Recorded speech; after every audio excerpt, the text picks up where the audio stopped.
So hello बच्चों, आज हम बताने वाले हैं आपको यूनिट्स एंड डायमेंशन। हाँ हेलो, मैं ही।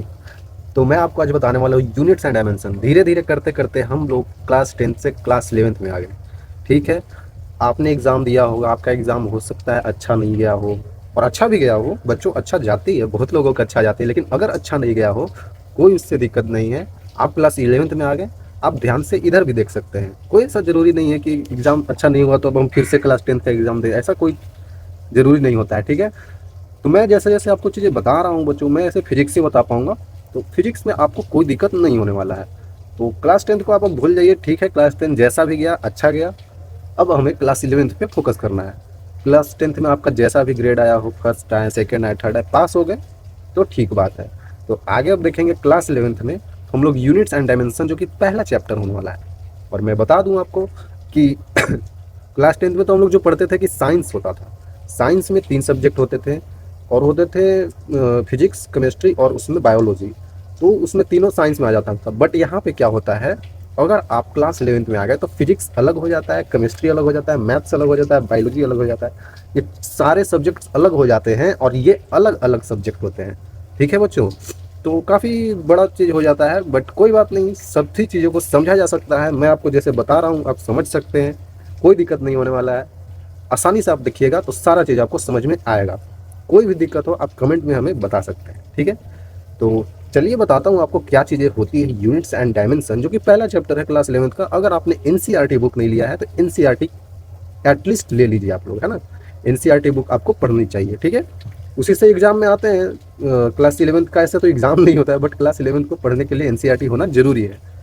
ठीक है बच्चों, हो गई बहुत सारी ज्ञान की बातें, और ज्ञान की बातें सुनाता हूँ आपको। चलिए, तो यूनिट्स एंड डायमेंशन में लाया हूँ आज। उसमें क्या होने वाला है, इसमें कुछ ऐसा है नहीं बच्चों। यूनिट्स मतलब कि आप जो पढ़ते हैं ना, केजी में, मीटर में नापते हैं चीज़ों को, है ना। ये पेन का मैं लेंथ पूछूंगा तब वो क्या बोलिएगा, आप बोलिएगा 6 से 7 इंच होगा इसका लेंथ, तो मैं इंच में बता रहा हूँ, मतलब मैं उसका यूनिट्स डायमेंशन बता रहा हूँ बच्चों, है ना।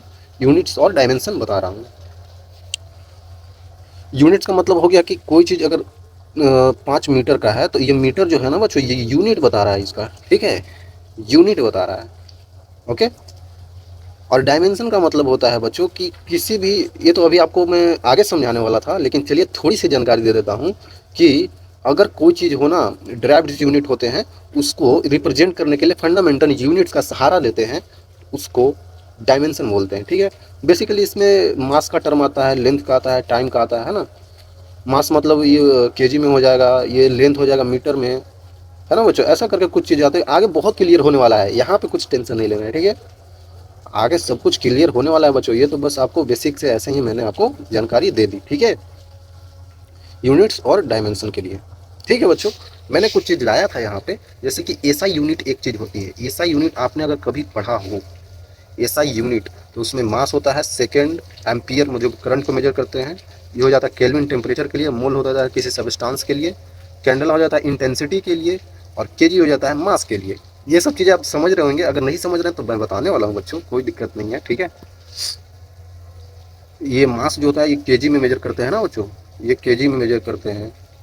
ये सेकेंड जो टाइम हो गया, टाइम है ना, ये सेकेंड में मेजर करते हैं। एम्पियर मतलब करंट हो गया, है ना, ऐसा चीज़ें होती है। ये मतलब केल्विन हो गया, इसको टेम्परेचर को मेजर करने के लिए इसका यूज करते हैं। ठीक है, मोल होता है किसी सब्सटेंस को कितना क्वांटिटी में है, ये आप लोग केमिस्ट्री में बहुत अच्छे से पढ़िएगा बच्चों। ठीक है, ये आप लोग केमिस्ट्री में बहुत अच्छे से पढ़िएगा। कैंडला किसी भी चीज़ का इंटेंसिटी, लुमिनस इंटेंसिटी होता है। ये भी चीज़ आपको मैं बताने वाला हूँ, बस आप लोग ये चीज़ें आप ध्यान में रखिए। ठीक है, बिल्कुल आसान हो रहा है बच्चों। ये मास मतलब केजी है ना, तो ये मास, सॉरी ये मीटर था, ये लेंथ था यार, सॉरी सॉरी सॉरी, मिस्टेक हो जाती है बच्चों, टेंशन नहीं लेना है। देखिए ये केजी है ना, तो केजी में ये हो जाएगा मास के लिए।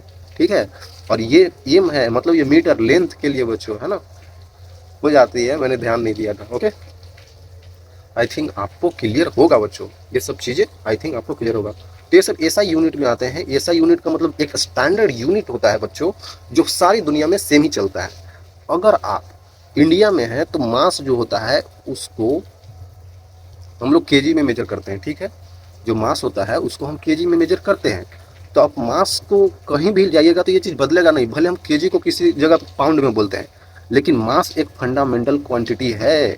स्टैंडर्ड यूनिट है ना, उसी को सब जगह लिया जाता है कि हमारा मास कितना है, ठीक है। और ये मीटर है, मीटर मतलब लेंथ को मेजर करने के लिए। अब लेंथ को तो मेजर इंच में करते हैं, फीट में करते हैं, बहुत सारा, लेकिन लेंथ एक ऐसा चीज़ है, ये स्टैंडर्ड यूनिट है बच्चों, ये कहीं पे जाके नहीं बदलेगा, ठीक है। भले ही आप मीटर में कन्वर्जन करेंगे तो मीटर में यहाँ अगर 10 मीटर का है, आप पाकिस्तान में चले जाइए, आप कहीं भी चले जाइए, चाइना में चले जाइए, नेपाल में चले जाइए, अमेरिका में चले जाइए, तो वो 10 मीटर का ही लेंथ होगा, वहाँ भी उसको 10 मीटर ही बोलेंगे लोग। अरे समझ में, मैं ये बताना चाह रहा हूँ। सेकंड मतलब टाइम, अगर मेरे को यहाँ काम करने में 10 सेकंड लग रहा है किसी काम को, तो 10 सेकंड बदलेगा कहीं नहीं, सभी जगह 10 सेकंड सेम ही होता है, ठीक है। तो ये सब छोटी छोटी चीज़ें मैं आपको बता रहा हूँ कि स्टैंडर्ड यूनिट जो होता है ना, वो सभी जगह सेम चलता है, ठीक है। सभी जगह सेम चलता है बच्चों, ध्यान रखिएगा, ठीक है। तो ये कुछ मैंने लाया था units and measurements, class 11th notes, जो कुछ नोट्स टाइप का है। जैसे ये कोई टेप होता है ना, टेप से मेजर करते हैं किसी चीज़ को, तो वो होता है मीटर में मेजर करते हैं, किसी वजन को किलोग्राम में, टाइम को सेकंड में, करंट को एम्पियर में, मोल मतलब कि वही सबस्टांस का मेजरमेंट करते हैं, कितना मोल सबस्टांस है तो मोल में, और केल्विन को टेम्परेचर में करते हैं, है ना, थर्मोमीटर से मेजर करते हैं।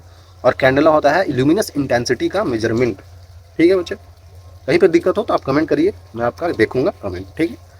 तो बहुत बेसिक चीज़ें मैंने आपको बताई, कुछ ऐसा इसमें याद नहीं करना, आप बस देखिए बच्चों, लिखना नहीं है। मैं बस आज इंट्रोडक्शन दे रहा हूँ, ठीक है, बिल्कुल इंट्रोडक्शन दे रहा हूँ बच्चों। में मज़ा आ रहा हो तो बच्चों बताइए मज़ा आ रहा है, नहीं आ रहा है तो बताइए नहीं आ रहा है, ठीक है। तो बस मैं इंट्रोडक्शन दे रहा हूँ यार, कि क्या क्या चीज़ें आपको क्लास 11th में देखनी होगी, आसान होने वाला है यार। कोई बहुत बच्चों को डरा देते हैं कि क्लास 11th में बहुत बड़ा जंप हो जाता है, होती है जंप, मैं ये मानता हूँ होती है जंप, लेकिन अगर आपको कोई आपको अच्छे से बता रहा है तो वो आसान हो जाएगी, है ना। तो चलिए आगे बताता हूँ और चीज़ें, ठीक है। तो आगे बढ़ने से पहले मैं एक चीज़ आपको बता दूँ बच्चों, मैं एक चीज़ सोचा था आपको बताने के लिए, वो क्या था, जिस तरीक़ा से हमने साइंस पढ़ा, जो क्लास 10 था, क्लास 9 था हमारा, 9th क्लास, और एक था 10th क्लास बच्चों, ठीक है। यहाँ पे हमने साइंस को देखा, यहाँ पे हमने साइंस को देखा, और अब हम आगे क्लास 11th में या फिर क्लास 12th में, अब 11th में आगे तो 12th में जाइएगा ना बच्चों, ठीक है। यहाँ पे आ गए तो यहाँ पे होता है सारा चीज़ें अलग, ये हो जाता है फिजिक्स एक अलग बुक, एक हो जाता है केमिस्ट्री, और एक हो जाता है आपके पास यहाँ पे बायोलॉजी, है ना, बायोलॉजी हो जाता है, और एक हो जाता है यहाँ पे मैथ्स, सारा चीज़ें सब्जेक्ट्स अलग अलग हो जाते हैं, ठीक है। ये चीज़ आपको मैं बताना चाहता हूँ।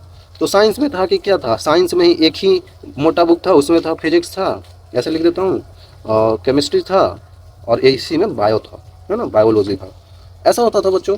बट क्लास 11th में आते ही सारी चीज़ें बदल जाती है धीरे धीरे, मैंने आपको बताया अभी, ये अलग हो जाएगा, ये अलग हो जाएगा, ये अलग हो जाएगा, ठीक है। आपको जिस फील्ड में जाना है उस फील्ड में आप जा सकते हैं। आप फिजिक्स लीजिए, केमिस्ट्री लीजिए, मैथ्स ले लीजिए, या फिर फिजिक्स केमिस्ट्री बायो लीजिए, तो वो हो जाएगा आपका बायोलॉजी का पार्ट ये वाली।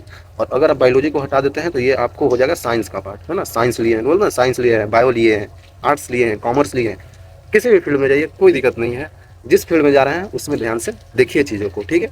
तो मेरे को जो आता है मैं आपको वही चीज़ बता सकता हूँ, मैं ऐसा अभी आर्ट्स नहीं बता सकता हूँ, कॉमर्स नहीं बता सकता हूँ, यहाँ तक कि बायोलॉजी में नहीं बता सकता हूँ।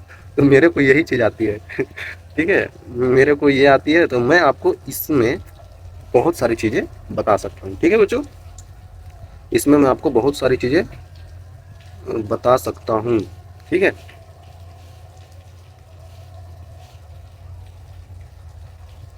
ठीक है बच्चों, यही चीज़ें मैं आपको बता सकता हूँ फिजिक्स में, ठीक है। तो मैं बता रहा था कि क्लास 11 में ये सारी चीज़ें अलग हो जाती है, लेकिन जो आपने ये फिजिक्स इधर पढ़ा था ना, ये क्लास 9th और क्लास 10th में जो फिजिक्स पढ़ा था ना, ये आपको थोड़ी थोड़ी सी बेसिक्स जानकारी दिए थे यहाँ पढ़ने के लिए, है ना। ये आपको थोड़ी थोड़ी जानकारी दिए थे यहाँ पढ़ने के लिए, समझे, इसीलिए बताया जाता है वहाँ पे, ताकि कुछ चीज़ें आपको बेसिक्स पता होना चाहिए, ताकि क्लास 11th में आते ही आपको कुछ कुछ चीज़ें समझ में आने लगे। अगर आपने नहीं भी पढ़ा है तो हम आपको यहाँ पे भी बेसिक से पढ़ाएंगे, बताएंगे बच्चों आपको कि कुछ हार्ड नहीं होने वाला है, आसानी से आपको समझ में आएगा, ठीक है। तो यही चीज़ मैं आपको बताने वाला था बच्चों। आई थिंक आप क्लियर होंगे मेरे बातों से, ठीक है।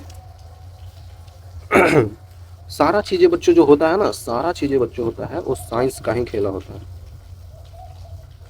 ये बच्चों साइंस ही है, ठीक है, ये साइंस ही है, जिसमें हम लोग बहुत सारी चीज़ें अलग अलग कर दिए हैं, है ना, ये अलग कर दिया, ये अलग कर दिया, ये अलग कर दिए, है ना। साइंस में ही सारी चीज़ें होती है। ओके बच्चों, आई थिंक आपको क्लियर हो रहा होगा कि हम लोग कैसे करने वाले हैं चीज़ों को, है ना। तो आगे और बढ़ते हैं, बताते हैं आपको यूनिट्स एंड डायमेंशन के बारे में। ठीक है, ये बिल्कुल बस इंट्रोडक्शन है क्लास 11th का कि क्लास 11th में कैसे चीज़ें होने वाली है। तो बस आपको देखते जाना है, लिखना नहीं है। ठीक है, तो चलिए आगे मैं आपको बताता हूँ क्या था। ठीक है, इंट्रोडक्शन फिर से तो बस मैं ये बताना चाह रहा था बच्चों कि व्हाट आर फिजिकल क्वांटिटीज़, है ना। मैं बोल रहा हूँ कि यूनिट्स एंड डायमेंशन, तो फिजिकल क्वांटिटीज़ जो होते हैं वो है क्या। तो बस डेफिनेशन है थोड़ी सी जो कि मैं लिख के लाया हूँ, बाकी चीज़ें मैं तो बताता ही हूँ, बस थोड़ी सी चीज़ें लिखा हुआ है। इसका डेफिनेशन क्या होता है बच्चों, any measurable property, any measurable property जिसको हम मेजर कर सकते हैं, जैसे कि लेंथ, मास, टाइम, इसको तो मेजर कर सकते हैं। अभी मेरे घड़ी में कितना टाइम हुआ, घड़ी है नहीं मेरे पास बट घड़ी में कितना टाइम हुआ है, तो हम उसको मेजर कर सकते हैं ना बच्चों। इसका वजन कितना है, ये पेन का वजन कितना है, इसको हम मेजर कर सकते हैं बच्चों। इसका लेंथ कितना है, ये भी मेजर कर सकते हैं। तो ये सब मेजरेबल चीज़ें हैं बच्चों। ठीक है, तो जितनी भी चीज़ें मेजरेबल होते हैं, जिसको हम नाप सकते हैं, जिसको हम उसको नाप सकते हैं किसी भी तरीक़ा से, तो वो हमारा हो जाता है फिजिकल क्वांटिटी। आ रहा है समझ में। चीज़ों को नाप सकते हैं तो उसी को हम बोलते हैं वो फिजिकल क्वांटिटी है। ठीक है, इसका ज़रूरत क्या है बच्चों, इंपॉर्टेंस क्या है, इंपॉर्टेंस ये है कि they are the building blocks of physics. क्यों बच्चों, फिजिक्स में क्या है ना, फिजिक्स में आपको चीज़ों को नापना ही तो है, नापना है, फॉर्मूले देखना है, फिर क्वेश्चन करना है ना। ओके, तो बिल्डिंग ब्लॉक्स के जो फिजिक्स है ना, उसका धीरे धीरे आपको जोड़ता जाता है। मैं क्यों ये चैप्टर शुरू में बता रहा हूँ, बहुत सारे लोग बाद में बताते हैं, कोई बात नहीं, वो भी अच्छे हैं उनको लगता है कि ये बाद में बताया तो कोई दिक्कत है, होता भी नहीं दिक्कत। बट मैं सोच रहा हूँ कि ले चलता हूँ, क्या दिक्कत है, इसे यहीं से पढ़ने वाले हैं, कोई दिक्कत नहीं है। तो इसमें फिजिक्स का जो फंडामेंटल है ये क्लियर करता है, जो allowing us to quantify and describe the natural phenomena. और ये जो फिजिक्स होता है, ये बच्चों भौतिकी है, ये हमारी जो सामने हुई चीज़ें जो नेचर में हो रही है, जो नेचुरल फिनोमिना है, उसी से हम लोग लेते हैं और उसी को पढ़ते हैं, है ना। सेव ऊपर से नीचे गिर रहा था, गिर तो बहुत पहले से रहा था गिर तो बहुत पहले से रहा था कि अब न्यूटन आया था उससे पहले भी तो सेव गिर रहा था। किसी ने देखा ही नहीं, किसी ने ध्यान ही नहीं दिया कि सेव नीचे ही क्यों गिर रहा है। सबको बस खाना था सेव, तो सब लोग बस सेव सेव खाते थे, पता नहीं था कि ऊपर से नीचे ही क्यों गिर रहा है। बट न्यूटन आया तो न्यूटन सेव भी खाया और वो सोचा भी, सेव खाकर सोचा कि ये सेव नीचे ही क्यों गिरा, तो सेव ऊपर भी गिर सकता था। तो धीरे धीरे उसको दिमाग में सारी चीज़ें आती गई। फिर उसने बोला कि न्यूटन लॉ एक दिया लॉ दिया, और उसने बोला कि एक ग्रेविटेशनल फोर्स है जो चीज़ों को नीचे खींच रही है और उस सारे ऑब्जेक्ट्स पे अप्लाई हो रही है ना बच्चों। तूने ऐसा ऐसा करके साइंटिस्ट लोग हमें बताते गए, तो हमने क्या सीखा इससे, फिनोमिना तो पहले से ही हो रहा था, नेचुरल फिनोमिना जो कि पहले से हो रहा था, बस हम उसको अपने लैंग्वेज में डिस्क्राइब किए हैं। वो नेचर के चीज़ों को लेकर हमने कुछ डिस्क्राइब कर दिया तो हमें लॉ दे दिया, है ना। तो हम कुछ अलग नहीं कर रहे हैं, हम उन्हीं चीज़ों को देख के समझ के डिस्क्राइब कर रहे हैं अपने लैंग्वेज में, ताकि हमारे आने वाले लोग भी इसे समझ पाएँ कि ऐसा हो रहा था। और क्या होता है, अगर उसमें कोई चेंज होता है बच्चों, तो बिल्कुल किया जा सकता है। नेचर में कुछ चीज़ें चेंज होती रहती है और वो बिल्कुल फिर लॉ को भी चेंज किया जा सकता है। समझ रहे हैं, लॉ को भी फिर चेंज किया जा सकता है बाद में, अगर फिनोमिना डिफरेंट मिले। तो ये बहुत अनंत चीज़ें हैं बच्चों, हमेशा कुछ ना कुछ अलग ही होता रहता है और हमें उन्हीं चीज़ों को देखना रहता है ना। तो यही चीज़ है बच्चों, ध्यान से देखने से सारी चीज़ें आपको इंटरकनेक्टेड लगेंगे, है ना, कोई अलग लगेगा नहीं आपको। आगे देखते हैं इंट्रोडक्शन के बाद। तो इंट्रोडक्शन के बाद क्या ही है, why study units and dimension, क्यों पढ़ना है भाई, फिजिक्स में पढ़ना ही क्यों है, हमें यूनिट्स डायमेंशन पढ़ना ही क्यों है, क्या होगा इससे बात सही है, पढ़ने से क्या ही होगा। पहले मैं ये टॉपिक बताता हूँ आपको कि why study units and dimension, आपको ये भी बताऊंगा क्यों पढ़ना है, ठीक है why study unit and dimension, हमें यूनिट और डायमेंशन क्यों पढ़ना है, क्योंकि ये हमें क्लैरिटी और कंसिस्टेंसी देता है, प्रॉब्लम सॉल्विंग में हेल्प करता है और फंडामेंटल फर्दर टॉपिक्स को डिस्क्राइब करता है बच्चों। कैसे, देखिए क्लैरिटी कैसे मिलता है, ensure that equations make sense and universally understood, हाँ ये भी बात है। और ये जो फार्मूला दिया जाता है ना बच्चों, वो भी कभी कभी यूनिवर्सल दिया जाता है, जो सभी जगह अप्लाई होता है, मतलब जहाँ पे हम फिजिक्स को देख रहे हैं वहाँ पे तो अप्लाई होता है। मैं अब ऐसा नहीं कर रहा हूँ जाकर स्पेस में अप्लाई कीजिए न्यूटन्स लॉज ऑफ मोशन, ऐसा नहीं होगा ना, क्योंकि उसके कुछ लिमिटेशंस हैं बच्चों, है ना, उसके कुछ लिमिटेशंस है ठीक है। अब यहाँ तो ठीक है कि जी का वैल्यू इतना 9.8 मीटर पर सेकंड स्क्वायर है, बट वहाँ पे जी का वैल्यू तो बदल जाएगा ना, इसीलिए बच्चों जहाँ पे हम देख रहे हैं वहाँ पे तो कम से कम अप्लाई होता है, और उसमें हम लोग यूनिट्स एंड डायमेंशन का यूज करते हैं। प्रॉब्लम सॉल्विंग में तो बहुत यूज होता है, जैसे checking the correction of the right formula and converting into units, converting between units. जैसे चेक करना कि कोई फार्मूला सही है या गलत है, तो यूनिट डायमेंशन से आसानी से चेक किया जा सकता है। कैसे किया जा सकता है? आप लोगों ने पढ़ा होगा कि वेलोसिटी जो होता है वो होता है डिस्प्लेसमेंट, वो होता है डिस्प्लेसमेंट बच्चों अपॉन टाइम। ठीक है, डिस्प्लेसमेंट अपॉन टाइम होता है। हमें तो ये स्नेप में हमें तो बताया गया ऐसा होता है। तो इसका यूनिट क्या पढ़े थे? मीटर पर सेकेंड होता है। डिस्प्लेसमेंट का यूनिट क्या होता है? मीटर। जैसे कोई भी डिस्प्लेसमेंट नापेंगे तो मीटर में ही तो नापेंगे, और टाइम को कैसे नापेंगे? सेकेंड में। तो अब बताइए इसका यूनिट क्या है? इसका यूनिट है मीटर पर सेकेंड, और इन दोनों का यूनिट क्या आया? ऊपर में मीटर है और नीचे में सेकेंड है, तो इसका भी यूनिट तो वही आया बच्चों। ये दोनों तो इक्वल ही हो गया। आया समझ में? ये मीटर पर सेकेंड होता है वेलोसिटी का यूनिट, और इसका भी यूनिट मीटर पर सेकेंड। मतलब जिसका ये यूनिट LHS में है वही यूनिट RHS, मतलब कि लेफ्ट हैंड साइड, इसका मतलब राइट हैंड साइड। इधर जो यूनिट होता है इधर भी वही यूनिट होता है बच्चों। आया समझ में? देखें यूनिट का क्या कहला है, वो सारा फार्मूला में ऐसा ही हम लोग कर सकते हैं। इससे हम लोग चेक कर सकते हैं कि ये फार्मूला हमने सही लिखा या गलत। अब हम यहाँ पे वेलोसिटी को यहाँ पे लिख दें, क्या लिख दें बच्चों? यहाँ पे लिख दें एक्सेलरेशन अपॉन टाइम। ये हो पाएगा? नहीं हो पाएगा। डिस्प्लेसमेंट अपॉन टाइम ही होगा, और वो हमें करेक्टनेस बताता है कि वो सही है या गलत है। ठीक है, तो अब फंडामेंटल फर्दर टॉपिक्स को भी डिस्क्राइब करता है, जैसे many advance topic like mechanics, electromagnetism, ये सब चीज़ें से डरना नहीं है। मैकेनिक्स होता है जिसमें हम लोग आगे देखने वाले हैं, इलेक्ट्रोमैग्नेटिज्म जो कि भी आगे देखने वाला है, rely on this fundamental topics. ठीक है, ये चीज़ें वहाँ भी काम करती है यूनिट्स एंड डायमेंशन के लिए। ठीक है बच्चों, है ना? इसीलिए हम लोग इसको पढ़ते हैं। अब एक और टॉपिक था कि हम लोग पढ़ते क्यों हैं, पढ़ने से क्या होगा। क्लास 10th पढ़े, क्लास 11th पढ़ेंगे, 12th पढ़ेंगे, फिर से पढ़ेंगे, पढ़ते पढ़ते तो पागल ही हो जाएंगे। क्या होगा पढ़ने से? पहली बात आप ये बताइए कि नहीं पढ़ने से क्या होगा। हम आपसे पूछते हैं बच्चों कि नहीं पढ़ने से क्या होगा। आप अगर अच्छे से हमें कमेंट करें तो जैसा भी कमेंट करना है आप कर सकते हैं। आप हम मेरा ये आंसर दीजिएगा कि नहीं पढ़ने से क्या होगा। ठीक है, आप बोलेंगे नहीं पढ़ने से क्या होगा, मेरे को जो मन है मैं वो करूँगा, है ना? जो मन है वो करूँगा। तो आप क्या करेंगे, आप हमें बताइए आप क्या करेंगे। ठीक है, हो सकता है बहुत सारे लोगों का अलग अलग आंसर हो, है ना? तो आप क्या करेंगे आप हमें बता सकते हैं। ठीक है, तो मैं ये बताना चाहता हूँ सिंपल सी बात बच्चों, पढ़ेंगे तो पहली बात कि आप कहीं पे काम कर सकते हैं पढ़ाई के बेसिस पे, क्योंकि यहाँ पे पढ़ाई के बेसिस से कॉलेजेस मिलते हैं, यूनिवर्सिटीज़ में एडमिशन होता है ना। जैसे JEE नीट के लिए, वो सब के लिए हमें इंस्टीट्यूट मिल जाता है पढ़ने से। JEE मेंस क्लियर करने से, एडवांस क्लियर करने से और नीट क्लियर करने से हो जाता है। और सरकारी एग्जाम में जाएँ तो वहाँ पे पढ़ने से हमें सरकारी नौकरी लगती है। ये बेसिक चीज़ें हैं। ठीक है, तो आप बोलेंगे सबका थोड़ी लगता है ना? सबका थोड़ी लगता है, सबका तो नहीं लगता है। कोई बात नहीं, सबका नहीं लगता है, लेकिन जिनका भी लगता है ठीक है। और जिनको नहीं लगता है ना बच्चों, ये पढ़ाई आपको एक ऐसा इन्वायरमेंट दे देगा ना, सही बता रहा हूँ मैं आपको, पढ़ाई आपको एक ऐसा इन्वायरमेंट दे देंगे ना कि आप किसी भी फील्ड में जाइएगा, या आपको गाना आता है, पूरा गाना गाते हैं, आप क्रिकेट खेलते हैं, आप फुटबॉल खेलते हैं, तो भाई कोई बात नहीं, आप वो करिएगा, आगे करिएगा, कोई नहीं कह रहा है कि नहीं करिएगा।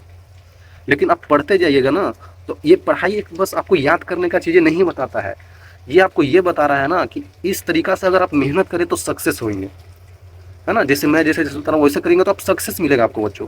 आपको क्या लगता है मैं क्रिकेट खेलूँगा जाकर और मेरे को हो जाएगी, मैं IPL खेलने लगूँगा? ऐसा नहीं होगा यार। वहाँ पे भी आपको बहुत ज़्यादा प्रैक्टिस करना होगा, आप गिरेंगे, चोट लगेगा, बहुत सारा चीज़ हो जाएगा। ठीक है, वहाँ पे भी आपको बहुत मेहनत करना होगा। ऐसे ही वहाँ पे कोच भी होगा, जो कोच आपको बताता रहेगा कि भाई ऐसे स्ट्राइक मारते हैं, ये इधर ड्राइव मारते हैं, ये फुल टॉस आएगा तो ऐसे मारना, है ना? कैसे ओवर को मिडन डाला जाता है, मतलब बहुत सारी चीज़ें वहाँ पे भी आपको सिखाएगा। तो वहाँ पे भी आपको डिसिप्लिन से मेहनत करना पड़ेगा, फिर आपको लगेगा कि ये क्या ज़रूरी है करने के लिए, है ना? आपको ऐसा ही लगता रहता है सब जगह। तो ये पढ़ाई बच्चों आपको इन्वायरमेंट दे रहा है, आपको बता रहा है कि जहाँ भी जाइएगा ना, जिस फील्ड में जाओ यार, किसी भी फील्ड में जाओ, तो ऐसे ही उसमें चीज़ें समझना पड़ता है। आप डायरेक्टली उसके कुछ ऊपर नहीं चले जाइएगा, आपको समझ के ही ऊपर जाना होगा। और ये पढ़ाई आपको समझा रहा है, ये आपको समझा रहा है बच्चों कि ये सब चीज़ें हम करेंगे ना तो हम सवाल को कर पाएंगे, है ना? तो वैसा ही वहाँ पे भी होता है, तो वहाँ पे भी जाकर आपको वैसा ही करना होगा। ठीक है, अगर आपको लगता है कि नहीं नहीं मुझे पढ़ाई करना ही नहीं है, मेरे से होता ही नहीं है यार, होता ही नहीं है, तो मैं एक बात आपको बोल रहा हूँ कि आपको जिस फील्ड में जाना है ना, तो अभी से आप लग जाओ, है ना, अभी से आप लग जाओ। अगर आपको एक्सट्रीम लेवल का उसमें इंटरेस्ट है, एक्सट्रीम लेवल का बोल रहा हूँ बच्चों, कम बेसी की बात नहीं है, एक्सट्रीम पागल हो उसके लिए, तो भाई करो आप, मैं बिल्कुल मना नहीं करता हूँ। और अगर आपको एक्सट्रीम लेवल का नहीं है, मैं क्रिकेट खेल लेता हूँ, मैं गाना गा लेता हूँ, तो भाई आप यहाँ पे आ जाइए। पढ़ाई आपको इन्वायरमेंट दे देगा ऐसा कि आप जिधर जाइएगा ना मचा दीजिएगा। मैं सही बोलता हूँ आपको। विश्वास नहीं हो रहा ना बच्चों, तो जो किए हैं उनसे पूछिएगा और आप कर लीजिएगा, तब आप रियलाइज़ कीजिएगा। ठीक है, बहुत बड़ा ज्ञान दे दिया मैं। ठीक है, तो ज़्यादा ज्ञान की ज़रूरत नहीं है बच्चों, चलिए आगे देखते हैं। ठीक है, ओके, इसके आगे एक और चीज़ें होती है, जैसे क्या होती है यहाँ पे, physical quantities, units and dimension. ठीक है, तो फिजिकल क्वांटिटीज तो हमने देखा कि क्या होता है, उसका यूनिट और डायमेंशन भी आगे हम देख लेते हैं। फिजिकल क्वांटिटीज क्या होता है बच्चों, फंडामेंटल क्वांटिटीज जो होते हैं that can not be defined in terms of other units. Fundamental unit मतलब फंडामेंटल जो एकदम लिस्ट होता है, उसको हम किसी भी तरीका से और टर्म में डिफाइन नहीं कर सकते। लेंथ होता है, लेंथ, लेंथ को और आपकी किस चीज़ में डिफाइन कीजिएगा, इसको मीटर में मेजर करते हैं बच्चों, और भी जो बहुत सारा यूनिट है, लेकिन लेंथ को आप और चीज़ों में डिफाइन नहीं कर सकते हैं। अब लेंथ को मास थोड़ी बना दीजिएगा, है ना, ये लेंथ है बच्चों, तो आप लेंथ को मास बना दीजिएगा है ना, लेंथ को वॉल्यूम बना दीजिएगा, नहीं होगा ना वैसे, तो ये अलग ही होता है। इसको हम एक ही चीज़ में डिफाइन करते हैं, एक ही टर्म में। ठीक है, एग्जांपल जैसे length, mass, time, electric current, temperature, amount of substance, luminous intensity, ये 7 चीज़ें ही याद रखना है। जो 7 चीज़ें मैंने आपको पीछे बताया था ना, कि मास होता है, लेंथ होता है, मास होता है, time, electric current, temperature, amount of substance mole में, और ल्यूमिनस इंटेंसिटी। ठीक है बच्चों, ये 7 होते हैं हमारे फंडामेंटल यूनिट, फंडामेंटल है, समझ रहे हैं, बेसिक है, बेसिक क्वांटिटीज है। तो अब डेराइव्ड क्या होता है, तो जो ये फंडामेंटल है ना, फंडामेंटल से ही ये चीज़ आ गया है ना, फंडामेंटल से ही ये चीज़ें आ जाता है। फंडामेंटल समझ गया, तो डेराइव्ड आप समझ रहे हो। डेराइव्ड क्या होता है, defined in terms of fundamental units, fundamental quantities. इसी के टर्म में, ये चीज़ और कुछ नहीं है, इसके टर्म में बताने के लिए, ये सब सारा के टर्म में बता देंगे तो वो डेराइव्ड यूनिट हो जाएगा। डेराइव्ड समझ रहे हैं ना, वर्ड सही है, डेराइव्ड मतलब वहाँ से आया है, फंडामेंटल से आया है। स्पीड, स्पीड क्या होता है, लेंथ अपॉन टाइम, मतलब वही डिस्टेंस अपॉन टाइम। तो डिस्टेंस को लेंथ में ही तो मेजर करेंगे, लेंथ अपॉन टाइम, तो लेंथ क्या हो गया मीटर में, टाइम हो गया सेकंड में, देखिए टाइम हो गया और लेंथ हो गया, तो फंडामेंटल में तो आ ही गया, तो उसको तोड़ तोड़ के फंडामेंटल में ला देते हैं, तो उसी को डेराइव। जैसे एक्सेलरेशन हो गया, तो लेंथ मतलब लेंथ अपॉन टाइम का स्क्वायर, है ना। एक्सेलरेशन क्या था, समझ रहे हैं आप, एक्सेलरेशन होता है वेलोसिटी अपॉन टाइम। ठीक है, तो वेलोसिटी को बोलते हैं क्या, लेंथ अपॉन, लेंथ अपॉन क्या बोलते हैं बच्चों, टाइम, इनटू टाइम, यहाँ पे नीचे एक और है तो 2 टाइम आ गया, तो लेंथ अपॉन टाइम का स्क्वायर है ना बच्चों। वही फंडामेंटल में तो हम रिप्रेजेंट कर ही दिए ना, ये फंडामेंटल में तो रिप्रेजेंट कर ही दिए ना बच्चों। फोर्स को भी कर सकते हैं, फोर्स क्या होता है, मास अपॉन, तो mass into acceleration, F equal to A में पढ़े थे ना आप, एफ इक्वल टू ए में, तो फोर्स इंटू एक्सेलरेशन होता है ना बच्चों, कर सकते हैं, फंडामेंटल में रिप्रेजेंट कर सकते हैं। समझ में आ रहा है, आई थिंक क्लियर होगा बच्चों। चलिए आगे चलते हैं। यूनिट्स क्या होता है, यूनिट्स बताया मैंने अभी आपको, डिफिनेशन होता है, unit is a standard quantity use to specify measurements of given physical quantity, है ना। जो गिवन फिजिकल क्वांटिटीज होता है उनको स्पेसिफाई करता है, मतलब उनको मेजरमेंट के लिए यूज किया जाता है यूनिट का, और कुछ नहीं है। हम इस पेन का लेंथ मीटर में ही मेजर करेंगे, इसको नहीं बोलेंगे कि ये 6 लीटर का है, ऐसे थोड़ी है। इस पेन का लेंथ क्या 6 लीटर, ये कोई मतलब हुआ, नहीं हुआ ना। हमें 1 लीटर आलू दे दीजिए आप दुकान में जाइएगा, बोलिएगा कि मुझे 1 लीटर आलू चाहिए, और पेट्रोल पंप पे तेल भरवाने जाइएगा तो बोलिएगा कि 1 किलो तेल चाहिए। ऐसा यूज नहीं करते हम लोग जो उसके लिए बनाया गया उसी का यूज करते हैं, इसलिए यूनिट पढ़ते हैं हम लोग। ऐसा यूनिट क्या होता है बच्चों, ऐसा यूनिट जो स्टैंडर्ड चल रहा है, जो कि आगे मैंने बताया था इंटरनेशनल यूनिट जो सभी जगह सेम चलते हैं, तो उसी को तो फंडामेंटल हमने अभी बताया, जैसे length, mass, time, electric current, thermodynamics, temperature, वही टेम्परेचर, अमाउंट ऑफ सब्सटेंस और ल्यूमिनस इंटेंसिटी। ये 7 होता है फंडामेंटल बच्चों, ये 7 जो है ना, ये 7 हैं ये होते हैं फंडामेंटल बच्चों। ठीक है, ये होता है फंडामेंटल, इनका यूनिट्स याद रखिएगा, यूनिट है metre, KG, second, ampere, kelvin, temperature को केल्विन में, मोल होता है सब्सटेंस का अमाउंट, और ल्यूमिनस इंटेंसिटी कैंडेला सीडी हो जाता है। ठीक है, कहीं पर डाउट हो तो कमेंट करिएगा, हम ऐसे लगातार चल रहे हैं। ठीक है, तो आसान है यार, बिल्कुल आसान है बस ये फंडामेंटल क्वांटिटीज है। ओके, आगे चलते हैं। ओके, डेराइव्ड यूनिट्स क्या होता है, डेराइव्ड यूनिट्स अभी मैंने बताया, फॉर्मुलेटेड यूनिट्स होता है फंडामेंटल का, जैसे वेलोसिटी को मीटर पर सेकंड में, एक्सेलरेशन को मीटर पर सेकंड स्क्वायर, न्यूटन, फोर्स होता है ना बच्चों, न्यूटन में मेजर करते हैं इसको। तो फोर्स क्या होता है, मास इंटू एक्सेलरेशन, मास इंटू एक्सेलरेशन क्या हो जाएगा एक्सेलरेशन को देखिए मीटर पर सेकेंड स्क्वायर है ना। और ये क्या था, मास को केजी मेजर करते हैं ना, ये मीटर है बच्चों, याद रखिएगा, METER बता देता हूँ आपको। तो केजी आ गया, मीटर आ गया, और यहाँ पे सेकेंड का स्क्वायर आ गया, है ना। इसको हमने फंडामेंटल यूनिट्स में ला दिया, है ना, फंडामेंटल यूनिट्स में ला दिया बच्चों, न्यूटन फोर्स को ला दिया, ठीक है। तो ये चेंज किया जाता है आसानी से है, ठीक है।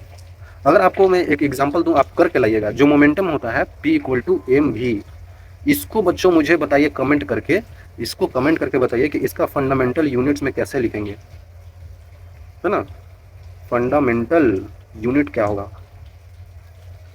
कमेंट डाउन, ओके, कमेंट करिए बच्चों, ठीक है, मैं देखूंगा, ओके।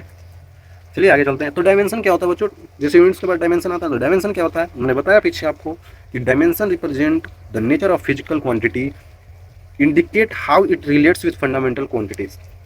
यूनिट में तो उसका यूनिट देख रहे हैं मीटर पर सेकेंड स्क्वायर, ठीक है, लेकिन डायमेंशन क्या है ना, कि इसका नेचर तो बताते हैं, नेचर ऑफ फिजिकल क्वांटिटी क्या है, उसके साथ साथ फंडामेंटल क्वांटिटीज को भी रिलेट करता है।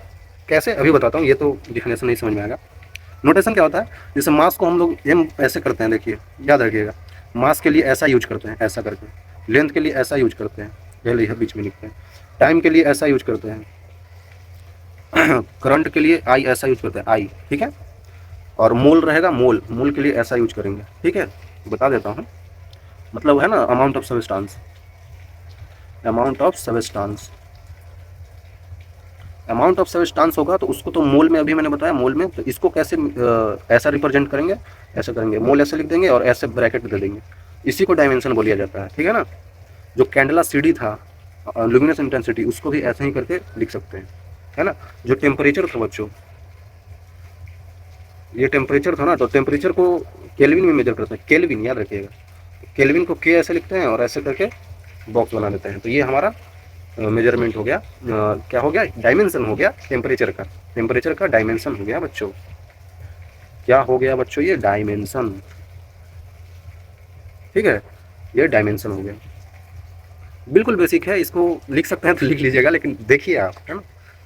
तो ठीक है, और लास्ट में क्या है, वेलोसिटी, वेलोसिटी को कैसे डायमेंशन में लिख सकते हैं, वेलोसिटी क्या होता है बच्चों, वेलोसिटी होता है डिस्प्लेसमेंट अपॉन टाइम, यही तो होता है। तो डिस्प्लेसमेंट को हम लोग मीटर में मेजर करते हैं, मतलब लेंथ, डिस्प्लेसमेंट है क्या, लेंथ ही तो है, लेंथ, और नीचे टाइम, टाइम को टी से मेजर करते हैं, ठीक है। तो इसके आगे क्या लिखना था, ये लिखना था ऐसे, बताया था ऐसे लिखना था, और टी को ऊपर ले जाएंगे बच्चों, ऊपर ले जाएंगे तो क्या हो जाएगा, टी के पावर -1, है ना, ऊपर ले जाएंगे तो टी के पावर -1 ही तो होगा, अरे समझ में। एक्सेलरेशन होता है, तो एक्सेलरेशन को क्या बोलते हैं बच्चों, चेंज इन वेलोसिटी, मतलब change in velocity delta V upon time, ठीक है।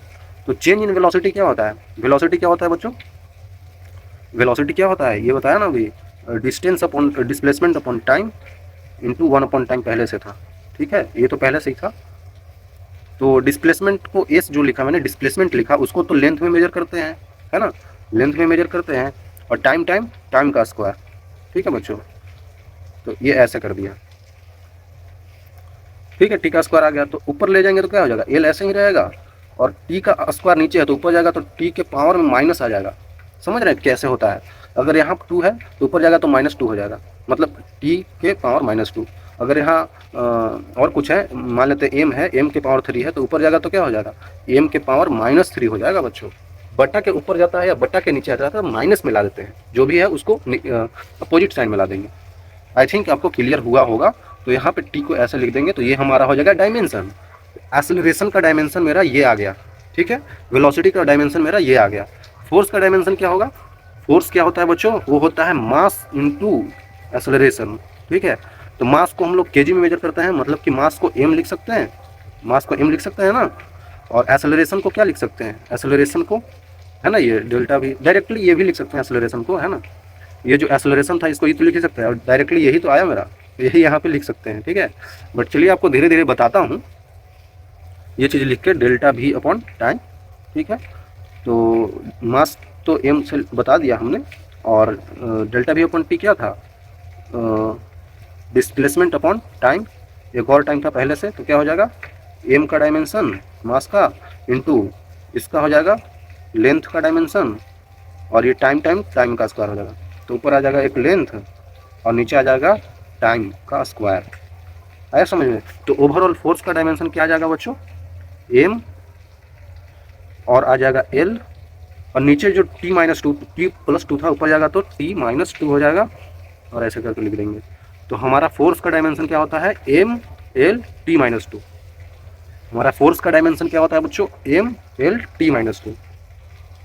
आई थिंक क्लियर होगा आपको। एक्सेलरेशन का डायमेंशन क्या होता है, एल t-2। वेलोसिटी का डायमेंशन क्या होता है, एल t-1। आ रहा है समझ में? आ रहा है समझ में? तो चलिए एक आपको सवाल देता हूँ, आप कर लीजिएगा और कमेंट कीजिएगा। जो मोमेंटम था P=mv, तो इसको मुझको बताना है क्या होगा, डायमेंशन क्या होगा इसका, डायमेंशन क्या होगा, कमेंट करिएगा बच्चों, डायमेंशन क्या होगा इसका, what is dimension of P=mv। Okay, मैं देखूंगा। ठीक, तो आई थिंक क्लियर होगा। मैंने बहुत बेसिक चीज़ें आपको बताई हैं, देख लिए हैं आप, तो बिल्कुल सही है। आगे आपको और चीज़ें रिलेट करवाएंगे और बिल्कुल आसान बन जाएगा आपका, क्लास 11 की समझ में सारा आएगा। ठीक है, चलिए आगे मिलते हैं, तब तक के लिए ओके।